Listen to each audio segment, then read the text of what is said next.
უსმინოთ ავთანდილ თალაკვაძეს, ის გვერდება ახლა პირდაპირ ეთერში. მოგესალმებით, მადლობა ჩართვისთვის. მოდით გვითხარით ახლა რა ვითარება არის ამ სტიქიასთან ბრძოლის პროცესში და სად გიჭირთ ყველაზე მეტად?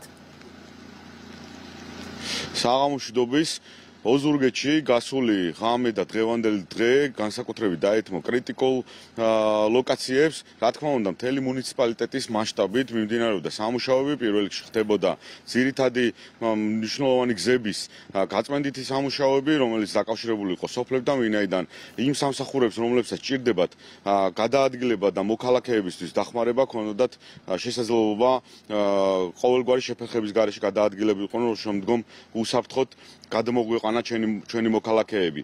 ასევე სპეციალური საჭიროების მქონე მოქალაქეები, რომლებიც საჭიროებდნენ გეგმიურ თუ გადაუდებელ დახმარებას, პირველ რიგში ხდებოდა ამ კუთხით რეაგირება, ასევე ელექტროენერგიის კუთხით მიმდინარეობდა აღდგენის სამუშაოები და ყოველდღიურად მცირდება ის რაოდენობა იმ აბონენტების, რომლებსაც არ მიეწოდება ელექტროენერგია. რა თქმა უნდა, რჩება კრიტიკული ლოკაციები ამ კუთხით, მაგრამ ჩვენ არ ვჩერდებით.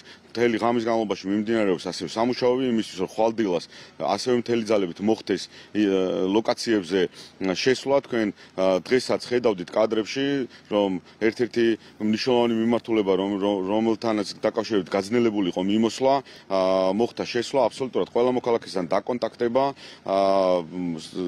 მიწოდება საკვები პროდუქტების, პირველადი საჭიროების მედიკამენტების. რა თქმა უნდა, ეს არის ხშირად ჩამონათვალი, რასაც ვაკეთებთ ჩვენ მთავრობის ხარდაჭერით, შინაგან საქმეთა სამინისტროსთან, ჯანდაცვის სამინისტროსთან, ინფრასტრუქტურის სამინისტროსთან და ეკონომიკის სამინისტროსთან ერთად. მე მინდა ასევე შეუძლებელია, რომ არ აღვნიშნო ჩვენი თანამოქალაქეების ურთიერთთანადგომა და მხარდაჭერა და მინდა მადლობა გადაუხადო თითოეულ იმ ადამიანს, რომლებიც ახდენენ რეაგირებას და მათი მოქმედება არის სამაგალითო.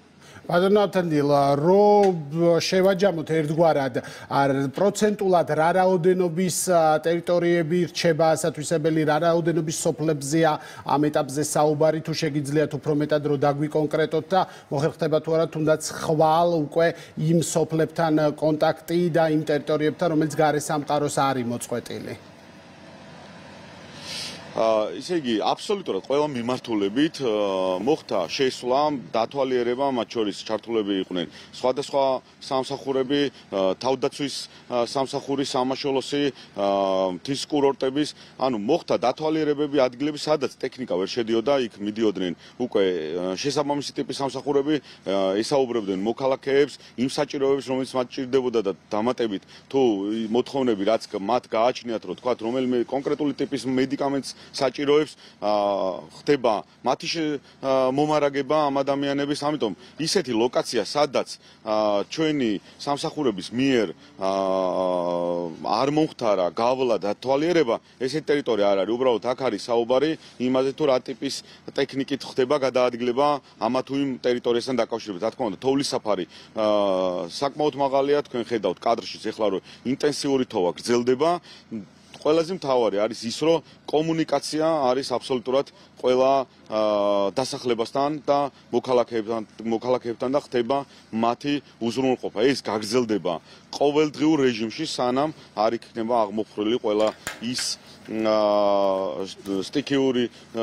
სტიქიის ნაწილში ჩახერგილი გზების აღდგენა, რომ მოქალაქეებს შეეძლოთ თავისუფლად გადაადგილონ. მოდით შევეხოთ ახლა დეზინფორმაციას, იმ გადაუმოწმებელ ფაქტებს თუ პანიკის დათესვის მცდელობებს, რასაც ჩვენ ვადევნებთ სოციალური ქსელის მეშვეობით. ეს პროცესი ნამდვილად არ ეხმარება სტიქიასთან ბრძოლას. ჩვენ ხედავთ, რომ პირიქით ხშირ შემთხვევაში რესურსი იხარჯებოდა სწორედ ამ ფაქტების გადამოწმებაზე და რეაგირებაზე იმ ინფორმაციაზე, რაც ვრცელდებოდა სოციალური ქსელის მეშვეობით. თქვენ როგორ აფასებთ ამ პრობლემას, რა არის აი ამ კამპანიის მიზანი თქვენი აზრით?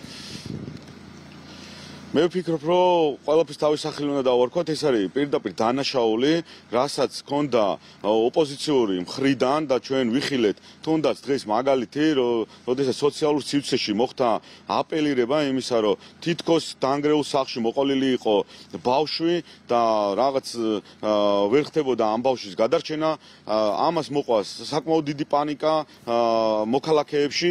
ჩვენ რა თქმა უნდა პირველ რიგში დავიწყეთ რეაგირება პარალელ რეჟიმში გადამოწმება მოიწმება და მსგავსი ტიპის განცხადებები და პროვოცირება საზოგადოების ვფიქრობ, რომ დანაშაულია და აუცილებლად ამ ადამიანებს მოითხოვებათ პასუხი. ესენი არიან საკუთარ ქვეყანაზე ჩასაფრებული ადამიანები, რომლებთაც პირველი ამოცანა, როგორც გვახსოვს, არაერთი წელია მოსდევს, რომ თავარია, რომ მათ იხილონ რაღაცა დიდი უბედურება და ეს არის მათი გასახარი.